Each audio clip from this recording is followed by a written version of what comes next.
ഈ യാത്ര Jumeirah grand മസ്ജിദിലേക്കാണ്. ദുബൈയിലെ ഒരു പ്രധാന ടൂറിസ്റ്റ് ഡെസ്റ്റിനേഷനാണ് ഈ ഗ്രാൻഡ് മസ്ജിദ്. 1979 തുറന്ന ഈ മസ്ജിദ് ദുബൈയിലെ അന്നത്തെ ഏറ്റവും വലിയ പള്ളി തന്നെയായിരുന്നു. ശില്പഭംഗി കൊണ്ടും അലങ്കാരപ്പണികളാലും പള്ളിയെ മറ്റു പള്ളികളിൽ നിന്നും വ്യത്യസ്തമാക്കി. ദുബായിലെ ഇപ്പോഴത്തെ ഭരണാധികാരിയായ ഷെയ്ഖ് മുഹമ്മദ് ബിൻ റാഷിദ് അൽ മക്തൂമിനുള്ള സമ്മാനമായിട്ട് അദ്ദേഹത്തിന്റെ പിതാവ് ഷെയ്ഖ് റാഷിദ് ബിൻ സഈദ് അൽ മക്തൂമാണ് ഈ പള്ളി നിർമ്മിച്ചിട്ടുള്ളത്.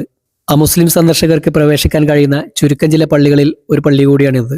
1200ഓളം പേർക്ക് ഒരേ സമയം ആരാധന നടത്താൻ കഴിയുന്ന ഒരു പള്ളിയാണിത്. വില കൂടിയ കാർപ്പറ്റുകളും ചിത്രപ്പണികളാൽ അലങ്കൃതമായ സീലിങ്ങുകളും എല്ലാം പള്ളിയുടെ ഭംഗി പ്രത്യേകം എടുത്തു കാണിക്കുന്നു. പല ഭാഷകളിൽ അച്ചടിച്ചു വെച്ച ഖുർആന്റെ ശേഖരം തന്നെ പള്ളിയിലുണ്ട്. അമുസ്ലിങ്ങൾക്ക് ഖുർആനെ കുറിച്ച് അടുത്തറിയാനുള്ള ഒരു സഹായം തന്നെയാണിത്. പള്ളിയോട് ചാരി തന്നെയാണ് മജ്ലിസും മ്യൂസിയവും ഉൾപ്പെടുന്ന ഈ കെട്ടിട സമുച്ചയമുള്ളത്.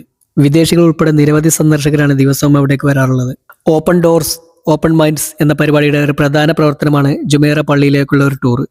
പള്ളിയെക്കുറിച്ചല്ല, മറിച്ച് ഇസ്ലാമിനെ കുറിച്ചും അറബ് സംസ്കാരത്തെക്കുറിച്ചും അമുസ്ലിം സന്ദർശകരെ പഠിപ്പിക്കുക എന്ന് തന്നെയാണ് ഈ ടൂറിന്റെ ലക്ഷ്യം. ഇസ്ലാമികമായ രീതിയിലുള്ള വസ്ത്രങ്ങൾ ധരിച്ചു വേണം സ്ത്രീകൾക്ക് അകത്തേക്ക് പ്രവേശിക്കാൻ. അപ്പോൾ ദുബായിൽ വരുമ്പോൾ ഈ പള്ളിയും ഈ മ്യൂസിയവും നേരിട്ട് കാണുക. അപ്പോൾ ഈ വീഡിയോ ഇഷ്ടപ്പെട്ട് കഴിഞ്ഞാൽ യൂട്യൂബ് ചാനൽ സബ്സ്ക്രൈബ് ചെയ്യുക, ഇൻസ്റ്റാഗ്രാം പേജ് ഫോളോ ചെയ്യുക.